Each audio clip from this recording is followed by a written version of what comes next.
So here on Faithist Ministry YouTube channel, we have two different types of conversations that we like. We like having conversations where we're talking to non-Faithists, and there's a whole playlist for that. It's called Conversations with a Faithist, and we chat with anybody who will give us the time of day, basically. And it's really fun to be able to interact in a respectful way, talking about different beliefs and how we navigate this world.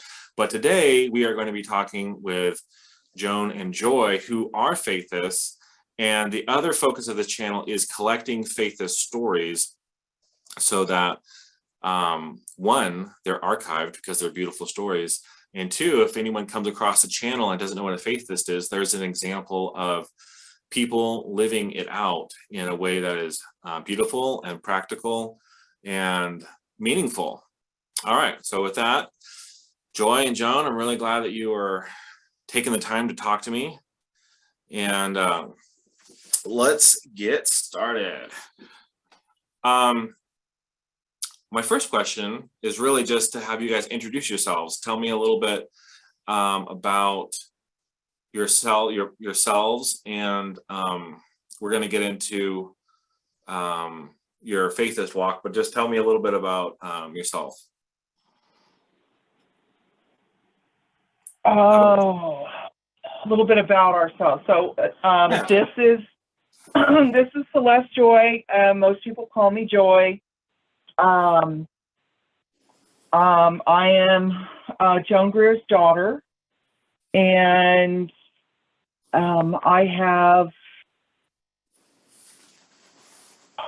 I'm currently the director of operations for Universal Faithist of Kosmon here in California, and I help take care of our archives, and currently I'm working to digitize the archives so that all of the work that has come before is available for students in the future to refer to, because, you know, one of the things with faithism is that it doesn't, there's not a generational continuity, so a lot of information gets lost. Yeah.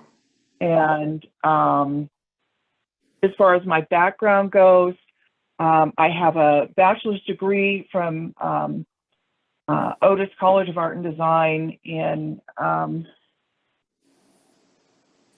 with an emphasis in digital media, and I have a master's degree in it was a kind of a combo degree that California Institute of Integral Studies doesn't really have anymore, but it focused on women's place within religion, and I was studying that from the perspective of sacred art being the kinds of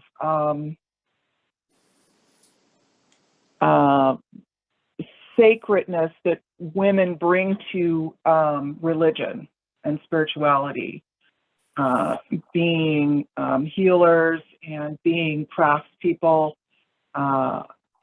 how they influence religion. And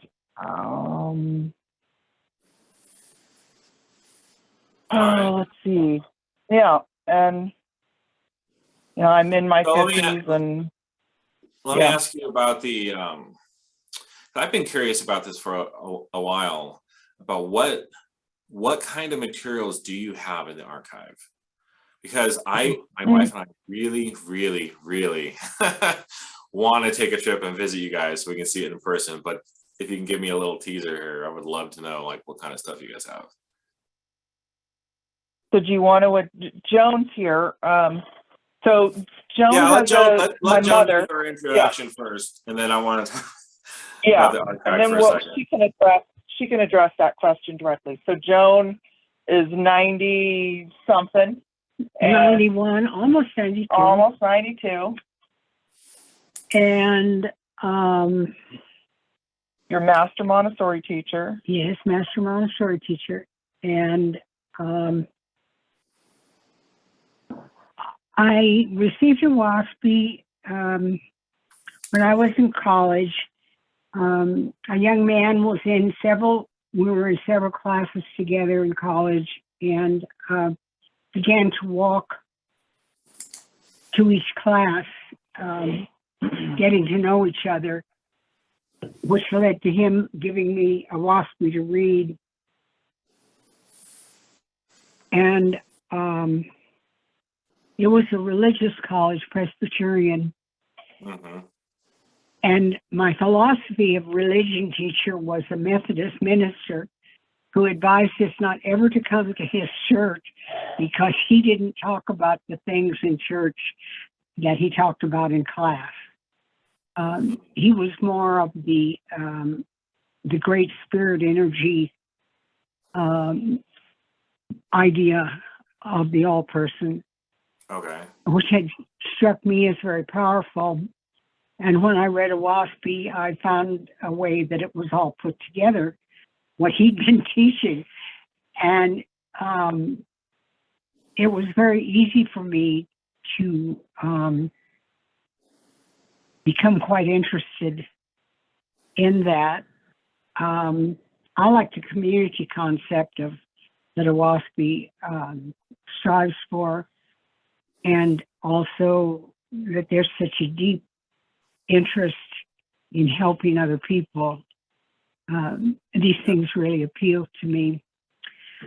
So it was just a matter of, I guess we were married about a year after he gave me a WASPy.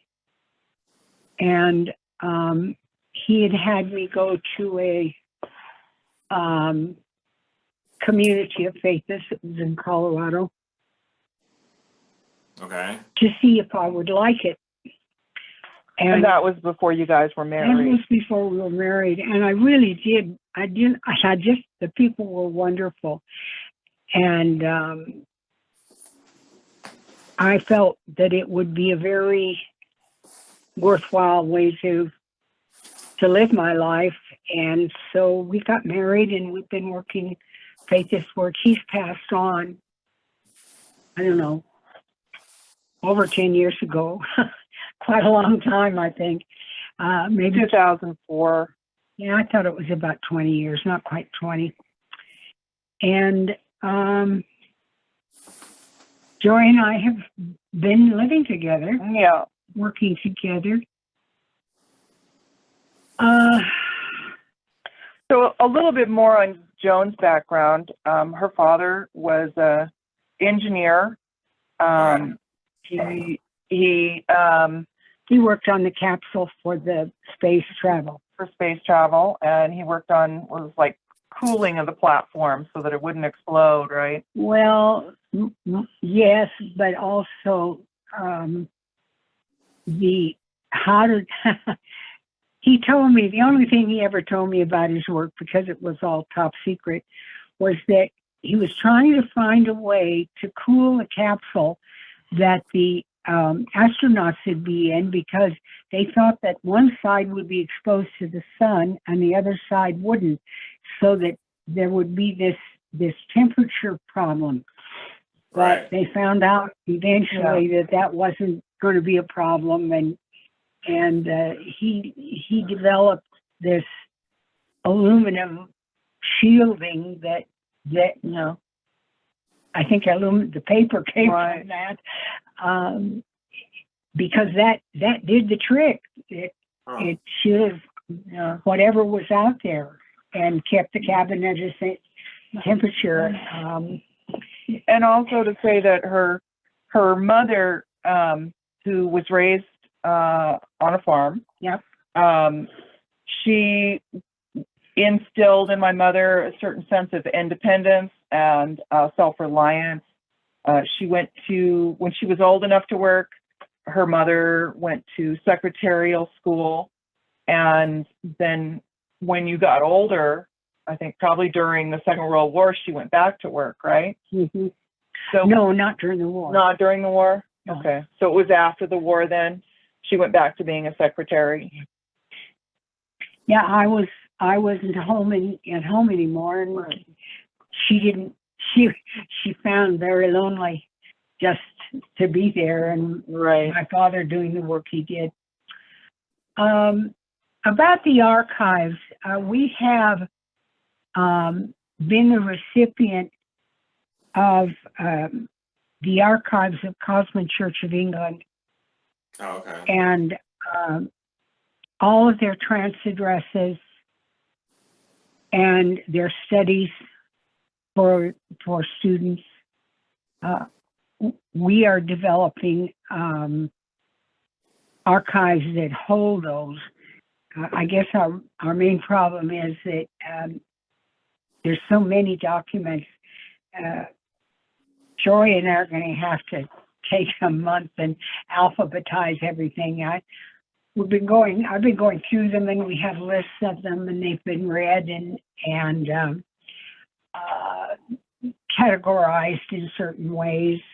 So what's the objective of this? Are you guys trying to put them on some website, like a digital format, or just to be able to organize them physically first so that they can be a reference for anybody who wants to come through the area? So there's both of those things are happening, and we have times where we have more energy to work on one than the other, as far as physically organizing it and also digitizing it. We have Universal Faithist, the Kosmon itself was started in the 50s with a newsletter, okay? And it went from a newsletter, and then it blossomed into something more. And the founders had ideas of, being recognized by a church and then giving other groups the opportunity to incorporate in their own states under the nonprofit that was already established, to kind of give all the different faith. That was kind of how that got started. And the newsletter right now is what we're focusing on. So that is currently being digitized. Other people have worked on digitizing it in the past, but they don't have every single issue. And then from that, once we get everything digitized, then I want to organize it into, because almost every episode had what was called a children's page, and they had a page on diet or recipes. And so I was thinking to take all of those hundreds of issues and then separate those out, because I think those are usually the things that, new people to a WASPy are interested in. Is there a lesson that I can, discuss a WASPy with my kids or even with other people? And also, how do I be a vegetarian? Right. And so digitizing Kosmon Voice and is right now what is happening. And then also we have probably 300 boxes of multiple copies. We have boxes we haven't even opened. Oh, wow. And we need to make sure that we have a copy of every single issue. And when it's not a Kosmon Voice, it's some other newsletter that will end up in a box, we need to then, make sure that gets put into a special place, and that we, know if we look and see if there's more of that newsletter somewhere else. So when you guys get it organized, are you thinking about turning the information into separate books, like a cookbook with all the recipes, or children's books with all the children's lessons? Or that would be interesting. Right. Yeah. I also thought it would be interesting to organize a book that had like a photograph, and, because a lot of the newsletters are like somebody writes in about some kind of Faithist thing they're doing. And if we could have, particularly the early people, the early on movers and shakers, we have a picture of them that's from one of the newsletters and a little bio about them.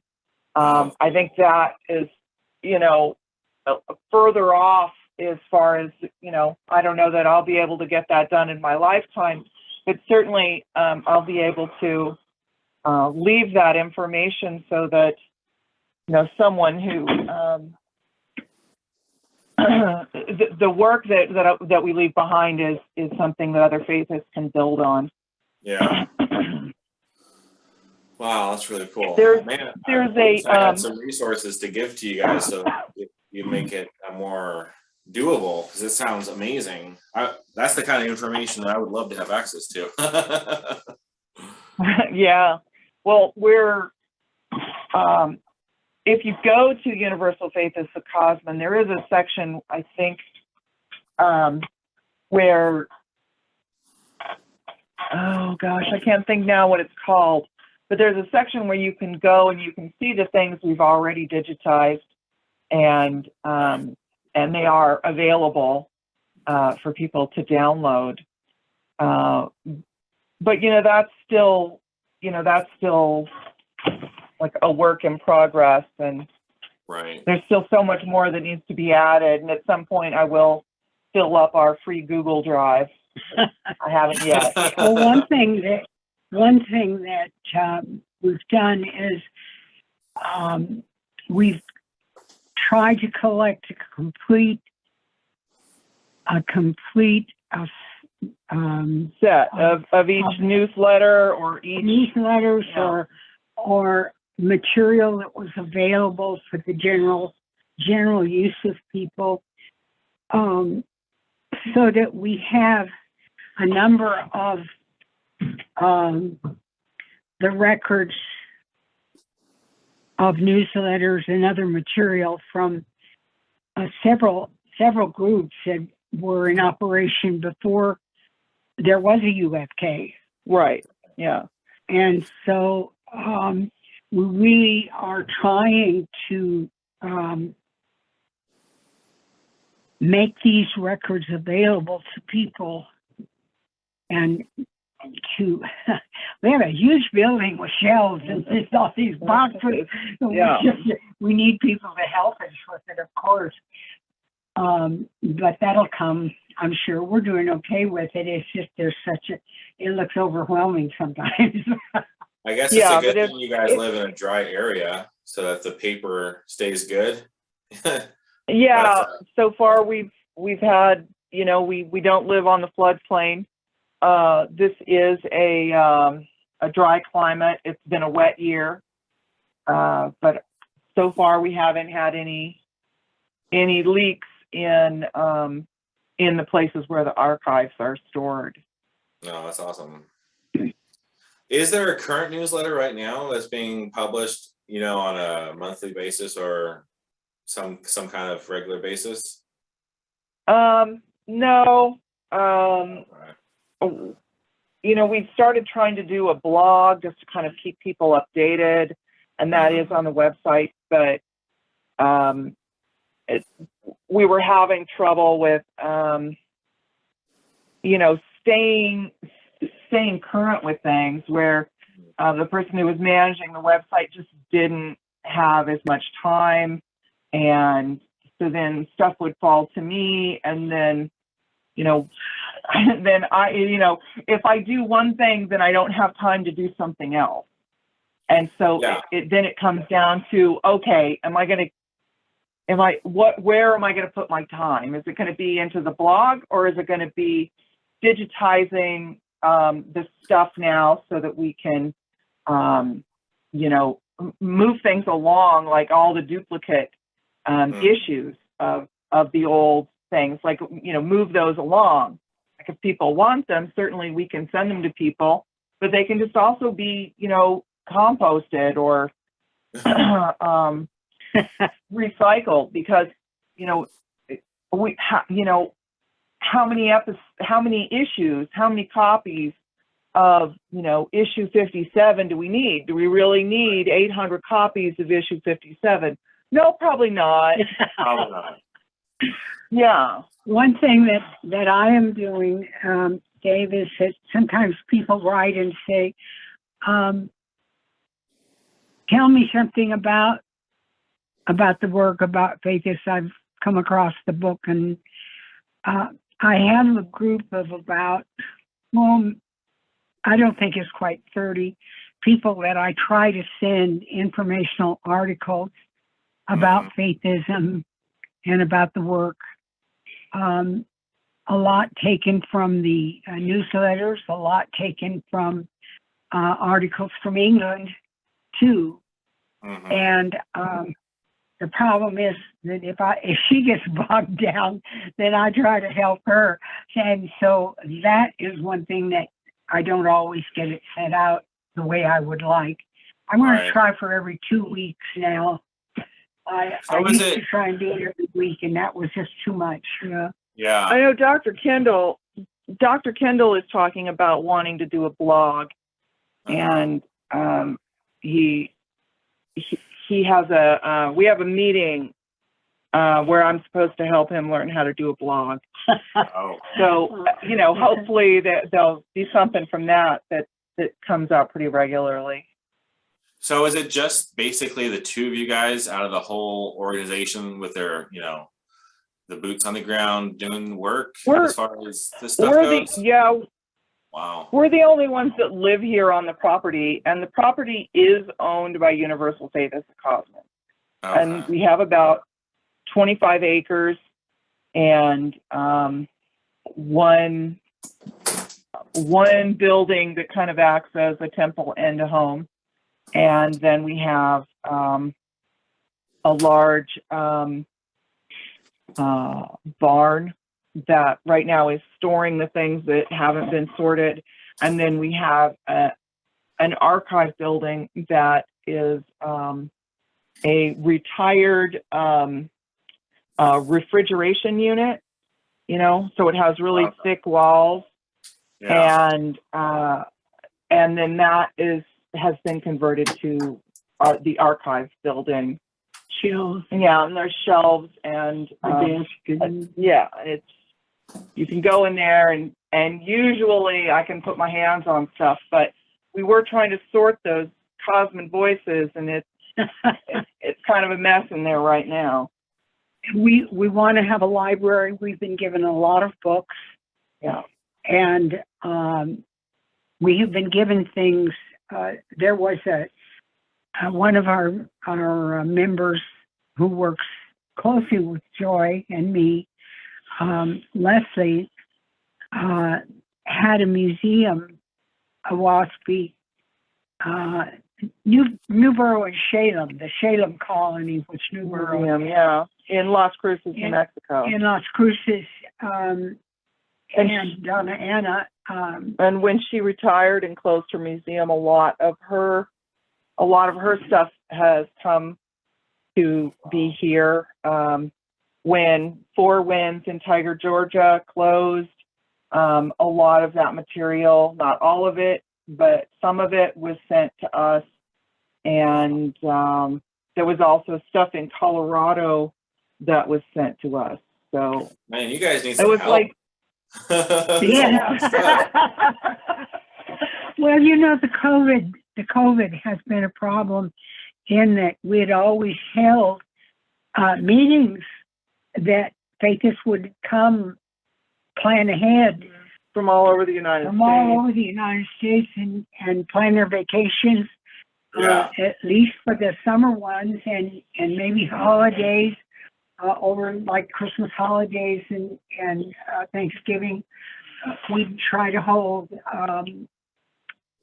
some sort of gathering services where people could come together and help us sort things. Yeah. Well, and also we like to have service to remind us all of the Great Spirit and Yeah. and the loving. So the is that going to loving be starting presence. up at all in the future sometime soon, or? Let's hope. Well, let's hope so. You know, Dr. Kendall he's recovering from pneumonia, and Peter, who maybe you know, because he does the Wednesday evenings.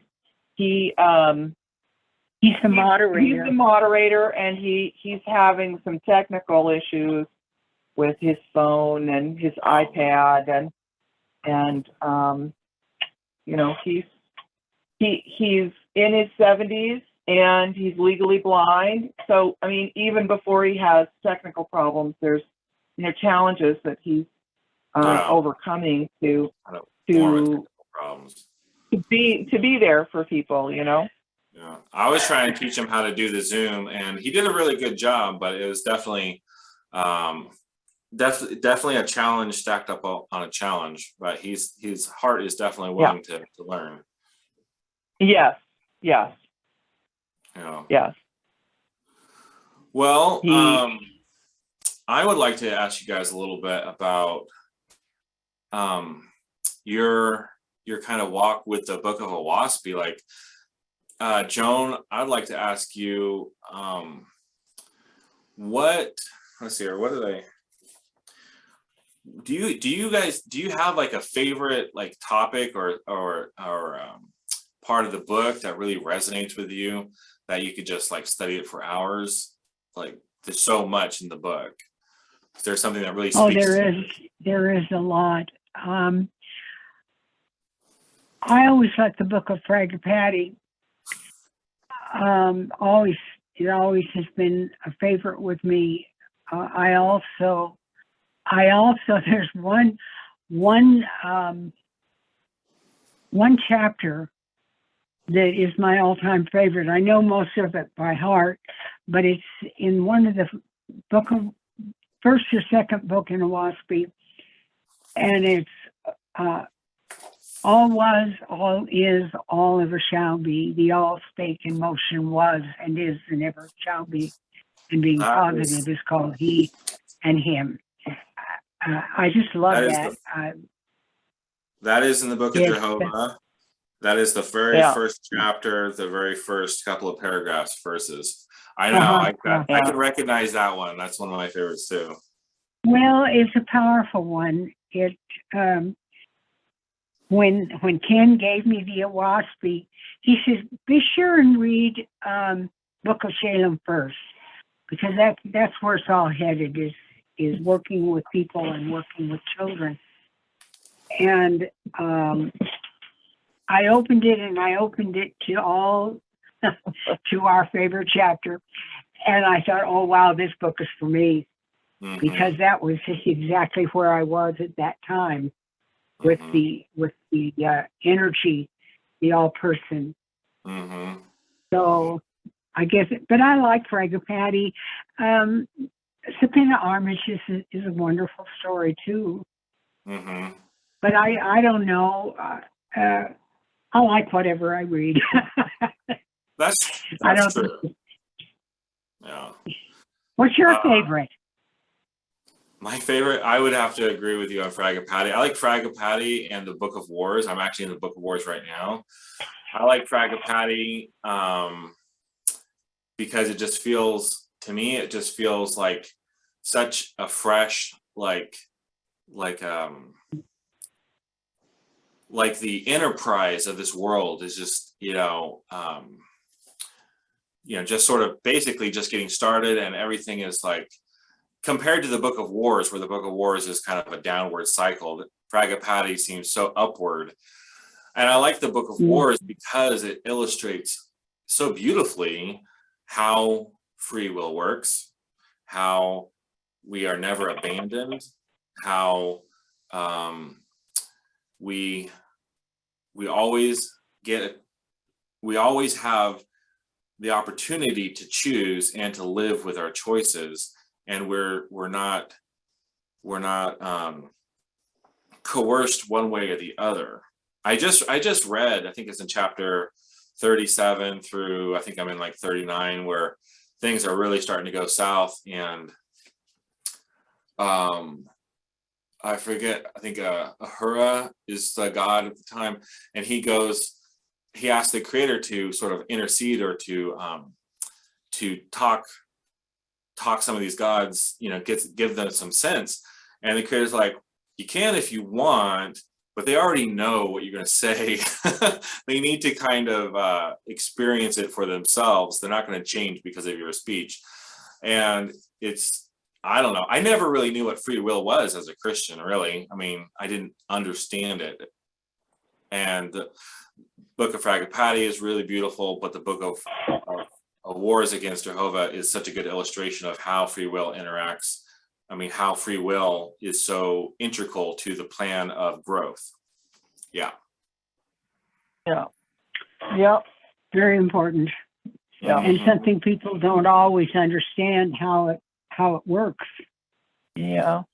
They may try to use free will, but they haven't quite gathered it in.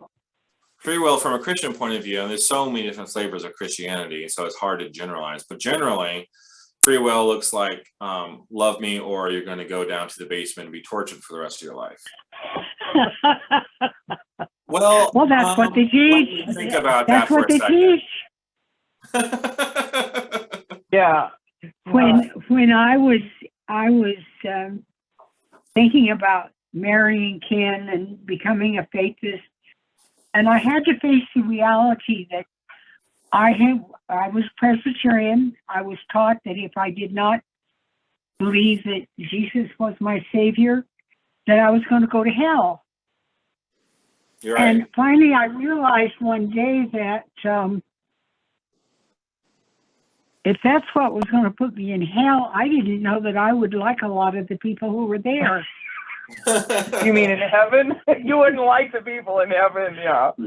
So that did it, I think. I just realized that I had a responsibility to find my own way. Mm-hmm. And that's why I'm here. Yeah. What about you, Joy? Joy didn't have a choice. Well, no, I mean, I had a choice. Free will. I had plenty of choices to do whatever. I mean, I had an experience probably when I was,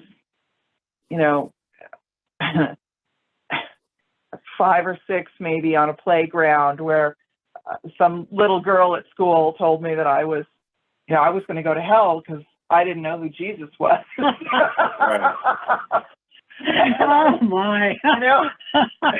Did it worry you? No, I was like, that just sounds wrong. That just sounds wrong. Doesn't sound like a healthy relationship if that's what it's based on. No, it didn't. It didn't. And yeah, I don't know. Yeah. So let's see. My favorite part of Owaspy. Yeah. I think that I always go back to. I mean, I say Kingdom on Earth, as I was growing up, was pretty influential. Yeah. And I was probably overly idealistic about Kingdom on Earth. That's okay. Yeah, that's okay. And I think now I look towards the parts of Owaspy that deal more with female empowerment. They're there. There's not as many as I would like. Yeah. I try and remember that it came through an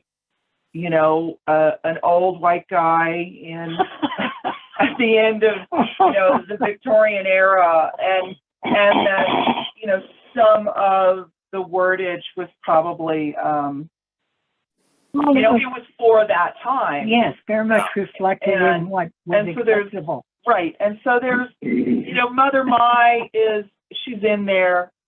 The universe, the Mother Universe, the Mother Earth is there. And as far as something I go back to and reread frequently, it's probably Hoed and Hai and that more esoteric kind of door that is in Owaspy. When we first started reading, what was that? I was just going to say, I really like some of the tablets in Safa, and I have spent a lot of time studying them, and I like to help people who are interested in the tablets study them and learn the mysteries that are contained within them. They're very powerful tablets. I think maybe you and I are going to have a separate one-on-one on the tablets. That was no problem. No problem. When we got Owaspy, it was about over a year ago. And of course, we started at the very beginning, but we kept flipping through it and seeing all these tablets and the ancient languages and stuff. And I actually took copies of stuff that looked like, Chinese characters. And I would have my friends that know Chinese examine it. I didn't tell them anything about it and trying to figure out, I was trying to decode everything. And I just got through reading Cosmogony and trying to understand that. And I do understand it more than the first time I went through it. But, oh man, there's a lot of information that is still a big mystery to me. We have a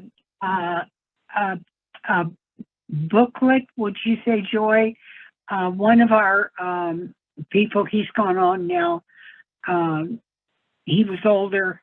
Was an electrical engineer with several degrees, and he tried to put the science of Owaspy into a language that people could understand and relate to, and we do have that available.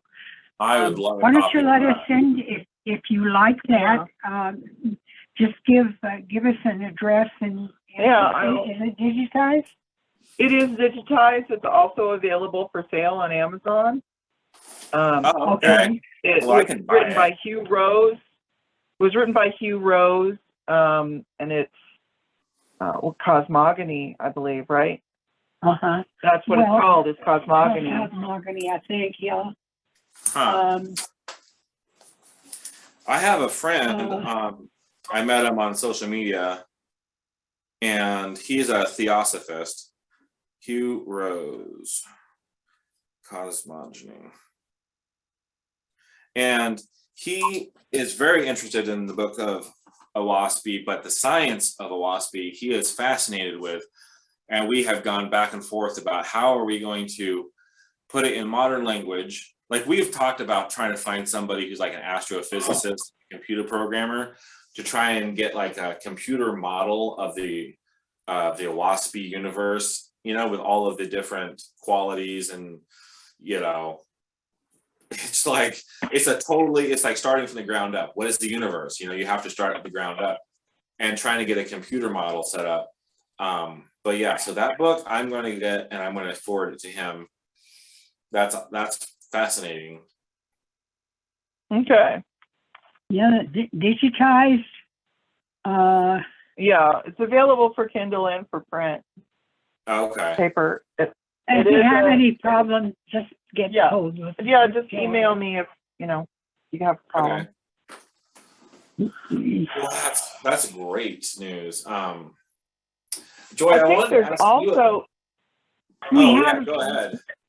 I was going to say that I think that a couple of years ago, when we started doing the Wednesdays, when Peter and Michael started doing the Wednesdays, there were several of those Wednesday meetings that were specifically about the science of Owaspy. That's what we started with. That's what started it. Some of the people were saying that they had trouble understanding what was in the science, and we had two men who were. One was a college professor, and he's put together some, but we've never put that into a book. We really should do that. Hilton work, Harry's work. Harry Hilton. Oh, yes. Okay. And his was so wonderful because he told the story of his life after death experience, where he was in the heavens, and he'd been ill for a while, and they were getting ready to send him back. He said he didn't want to go back, and he liked being in heaven. He felt so much better. And they said, "No, Harry, you've got work to do." And he came back and he wrote a series of articles on science. Oh, wow. Too, and we really need to get that digitized, Joy. All When you right. have time. Yeah, when I have time. but Okay. but it's the two together are a wonderful companion for study, because one person looks at it one way, Harry's view is one way, and Hughes was a little bit different. Was a little different, but they both, when you put it all together, it really helped understand it. Well, the sun is electromagnetism, and Hugh was an electrical engineer, so that was the part that he really worked to help people understand about how electromagnetism runs our universe. Right. Huh. Well, I'll look into those resources. I have heard some of the early recordings on the science of a WASPy, which was really fascinating. But I don't think I caught those two gentlemen, their presentation, so I'll have to look into that. Okay. Well, it was about them, because they passed away back in the 90s. Oh, okay. Or yeah. Harry was before that. Oh, Harry. So Harry was older. He'd been in the Second World War. Okay. All right. What's your next question? I was going to ask you, Joy, what was it like? Of course, you don't have any contrast, but what was it like growing up as a Faithist? Like, I can't even imagine how wonderful it would be to grow up as a Faithist. Well, I think there were times when it was wonderful, and there were times when it was confusing. Yeah. I did private school until my teen years, and then I did public junior high and high school. And that had its own challenges. I was very fortunate in that, my mother is she's a retired teacher now, but she was a Montessori teacher, and she was a reading specialist. And my father was a public school psychologist, and he worked on testing and placement. And so when it was determined that I had a very severe learning disability, I had them, that helped me through that. And I think that, that really shaped me. As far as growing up, kind of hard. How a WASPy shaped me. I learned early on that I didn't go around just saying, oh yeah, I am a Faithist and I read a WASPy. I didn't do that in public school, because, people are mean, and young people especially, and a lot of Christians, particularly my first year of junior high, they had a lot of really strong ideas about religion, and that, I was going to go to hell. And so that kind of limited who I wanted to spend time with. And I think that I went to a high school that was very religious, but it was also very diverse. I went to Palm Springs High School, and I graduated class of 90. And, Palm Springs, you don't think necessarily of Palm Springs being very religiously diverse, but it was. And when I meet new people, the first thing they'd ask is, where do you go to church or temple? Because there was a really strong Jewish community and a really strong Seventh-day Adventist and really strong entertainment, Muslim, and there was a lot of, because it was kind of an extension of Hollywood, so there was a lot of people also in the Hollywood thing. So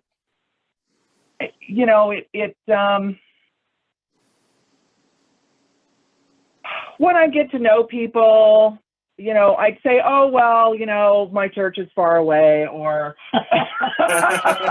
oh, my parents don't, go every week. I would be vague. My church is that was, because, they'd have your number if they knew where you went to church. They'd know what part of town you lived in and how rich your parents were. And so in that sense, it was very diverse, but it was also very self-absorbed and materialistic. People. Well, for example, Bob Hope gave the graduating class she was in their talk at the end of the school. He spoke at the commencement. Very few high schools in the United States could claim that. I think that it gave me a unique perspective when experiencing other religions.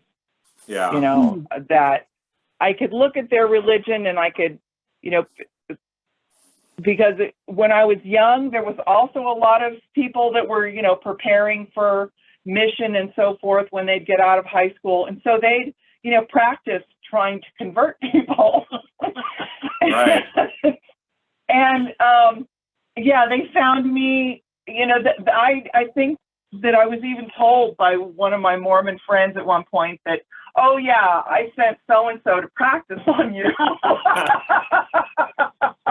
Wow. Because I figured you'd really, you'd challenge them rather than just saying, oh, I don't want to talk about this or whatever. Yeah. Because I was interested in how other people believe, and I still am. And at the same time, I'm, respectful of that belief and that, system of worship, without trying to put any of my own perspective onto people. And I think that's what kind of set me apart. I think one of the really interesting things about being a faithist is that we really have to work at learning how to be accepting of people who have different ideas than we have, and helping them understand that we don't look down on them because they're different. We respect them as individuals. And I think that's a very powerful powerful way to bring up a child. Yeah. I think though that also within the Faithist community, there are people who read a WASPy who don't really understand the whole concept of freedom, who do a lot of judging and who will look down on people of other religions. Well, that's part of learning, though. Yeah, it is. It's part of learning. There are a lot of things we have to learn as Faithists. One is that we can be very healthy. Like I'm 91, I take no medication. You can be very healthy as a vegetarian. Yeah. I've been a vegetarian since I was 20. Mm-hmm. Yeah. And I think that says quite a bit. That here I am, and I don't take any medication except antihistamine. Plants make me sneeze. Yeah. Well, in my head, I think I have romanticized what it would be like to be a Faithist from birth, but I can totally see, because we do have so much in common with so many groups, and yet we don't fit in with any group. And so I could definitely see where it was kind of isolating as a child. because it's Yeah, isolating. I would say that Isolating as an that's very adult. accurate. Yeah, Mhm. It's isolating Yeah. as an adult. it is. Yeah, it is. Yes. I can Well, have there better are many conversations with adults. people.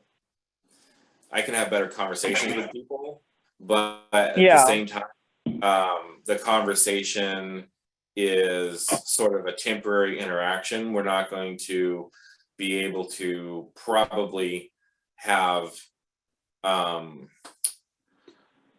like a community vibe. You know, it's nice to be able to talk with people and be respectful and be curious about each other, but there's not enough in common where it would be sustaining, which is where the isolation comes in. Yeah. Yeah. Yeah. Yeah, I Yeah. never really thought about that from a child's point of view. I had just always kind of imagined how awesome it would be. I'm still trying to process a lot of trauma, and kind of I feel like a lot of my life was sort of stolen from me, but everything happens From for a religion. huh? From religion. Did From religion religion. steal? Yeah, I grew up in a very Yeah. conservative Christian home, and but I wouldn't. We're just talking about how there are faithists that still have quite a lot to learn. I feel like my journey has allowed me to find a waspy in an already kind of mature, balanced mindset because of my journey. So it is a blessing, my journey so far, and I really am grateful, even though there has been quite a lot to work through. Yeah. Yeah. What part of the country do you live in? I live in Eastern Oregon. I live in Pendleton. Eastern Oregon. Yeah. Yeah. Oh, that's not all that far from us. I think I thought mapped it out one time. It would take me about 14 hours, I think, to get to you guys, something like that. Maybe more Yeah, than that sounds about That right. sounds about right. Yeah. Yeah. I was very saddened to see all the hillsides in Oregon with the dead trees from the drought. that. Some of the trees just can't survive with the no rain that Yeah. Yeah, and it's unfortunate there. because Oregon doesn't have a great forest management program, so it's like a tinderbox when it dries out, and then Yeah. the fires come and finishes the job. Yes, it's we've had more rain this year, Than we have in the past 5. and I don't know what we're by the foothills of the Sierra Nevada, Yeah. and we get whale water that comes from the mountaintops because there's more rain and Well, moisture. there's snowpack that happens, and then Well, the this year- snowpack is what replenishes the groundwater. Yes, well, we've Right. had some snow, but not much. Yeah. Not as much as we've had in the past. But I don't know where I was going with that. It's all right. Where do you want to take us in this conversation? Where do we go next? Oh man, there's so many questions I have for you guys. I have a question going back to the science part of it. One of the early conversations on the archive of Wednesday, somebody made a reference to NASA or some government group doing experiments on the moon using the Book of Oahspe. I don't know if you guys can elaborate on that. It didn't sound like it was firsthand knowledge, or maybe it was. I don't know about that. No, I don't know about that either. I don't know who that would have been, honestly. I don't know. I wasn't taking notes, and so now, I mean, I have learned my lesson. When I listen to the archive, I have to have notes with me, because yeah, it's very easy to sort of only remember part of it or whatever. But so okay, I So Hugh Rose, I'm going to look him up in his book.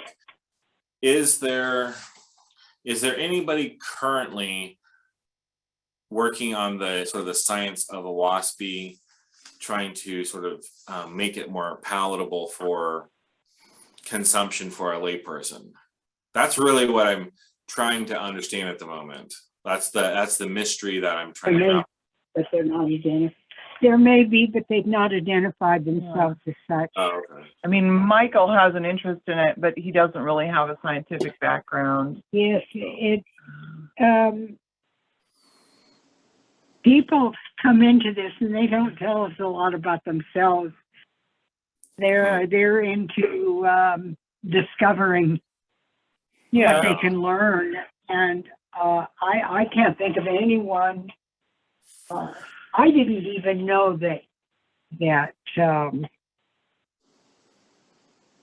this other man who wrote was a scientist until after he passed on, and I read his obituary, which was done in a scientific journal, because he had made so many advances in the study. He was specialized in the study of insects, and he had made a tremendous contribution in that area.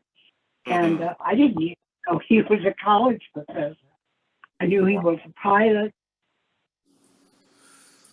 Well, but that was about all. It would be interesting to find some people who, one, would be willing to sort of drop their biases, because it is such a different language, and it is framed in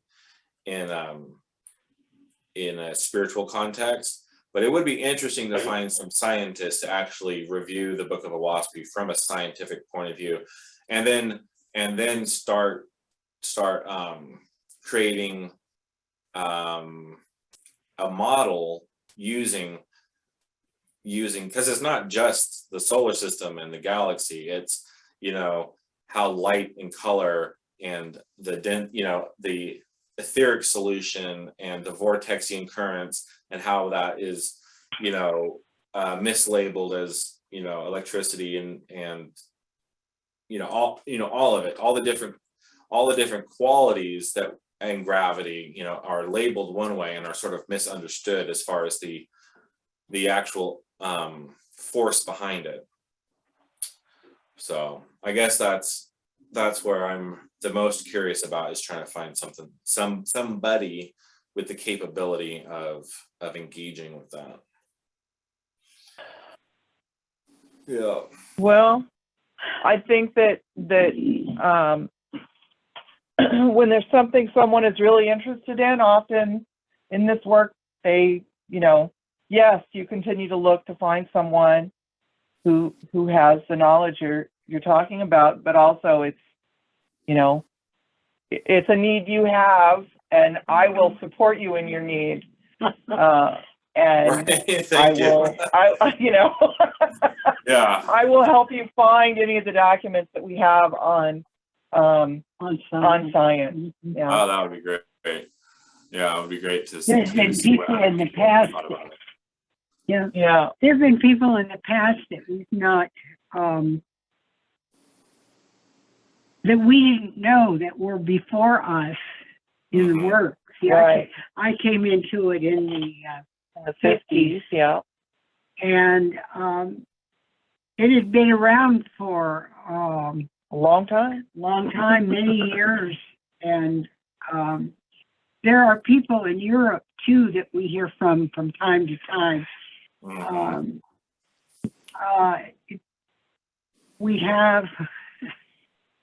We touch with many people that can't. In Asia, I'm forever getting information from people in Asia. They just want us to know they're there. There's no way to really communicate because of the difference in time. Yeah. And they speak English. Yeah. They're educated. They speak English, so they're easy to contact. But then there's some young woman that was in Hong Kong, and I don't speak Chinese, and she didn't speak English. So there we were. Yeah. it's it's an individual search, I guess, Yeah. and unfolding within each individual. That'd be about the only way at this point in time. Yeah. That's what it is. We would really enjoy having a community where people could come that we call home. Yeah, that would be. And I think we're starting to get that way. The world out there is a lot of unhappy things happening in the world. It's especially so much guns and animosity, Yeah. Mhm. lying, and it just baffles me. How did we get to a place where there's so much animosity in the world? I don't know. I think there's always been animosity. I mean, you know, I surely was not aware of it as a child. Franklin Delano Roosevelt was president. Now that was a man. He didn't lie. He didn't. Well, he kind of did. Oh my. He shaped the truth that he presented to the public. Yes. Yeah. Yes. And There that's was not his exactly lying, but his wife was truly a woman you would have admired. yeah, I read Eleanor Roosevelt. Oh. They were giving her a ride in a Jeep through a river bank, and the Jeep got stuck in the mud, and she was all dressed up in lovely clothes, and she says, "Oh, I can walk out," and she just got out and trudged up the hill in all composure. Yeah, I mean, she was a realist. You know, she Huh. got out there in the world and got dirty. And yes, I understand that your perspective as a child was, you know, there was Wow. less gray. There was less gray in the world when you were growing up. Yes. There was good, and then there was the bad stuff, and you were protected from the bad stuff. And I don't think that I really felt that way growing up. I think I was aware of the bad stuff, you know, and now I was very idealistic when I really became active in the Faithist community, and I became very jaded. You know, I think I would have a hard time finding, you know, 8 Faithists that I would want to live in the same town with, let alone, you know, a community. Yeah. You know. Interesting. I'm right there with you, Joy. Like when we left Christianity and we found a WASPy, you know, the first knee-jerk reaction was, oh, we have to tell everybody, and that didn't work out so good. And then we have to find our more Faithists so we can start a community. And you know, and then we realized, oh yeah, Faithists are humans, and there are a wide variety of Faithists out there. And most of them I probably wouldn't want to actually be neighbors with because it's just, you know, the human condition hasn't changed just because you picked up a WASPy. Very, very, very, very true. Yeah, you know, we all come from our own wounded lives, and you know, I would like to think that we're all doing the best we can. Yeah. But the reality of that is that there's a lot of us that are just, you know, we're too emotionally wounded to be functional in the kind of community as described in a WASPy. Yeah. Yes, that's true. I'd say that's very true. Yeah. However, I think it would be fair to say that we're doing the best we can as we learn. Yeah. Yeah. Yes. Yeah. And it's, have you ever been to any of our Wednesdays besides the ones that are on recorded? I have. I was going on a regular basis, then I quit because it was difficult to, because my wife and I would go together, and so we'd put it on speakerphone and it was difficult to hear everybody because different volumes. But now we know that there's the app, so we are going to go make another effort to attend. She'll be on her phone on the app, and I'll be on my phone on the app with headphones, and so we'll be able to hear a lot better. So we're gonna give it another try here, because we really do want to be involved. We have a microphone Joy and I are using. I think it's quite good. Well, they've got stuff. It has more to do with how they interact with it, I think, is the issue. And everybody, like, because people that do the call-in, like Michael doesn't really understand the app, and Peter would have a great deal of trouble with the app. Oh, well, Peter would rather enter, 16 numbers than try and learn how to use an app.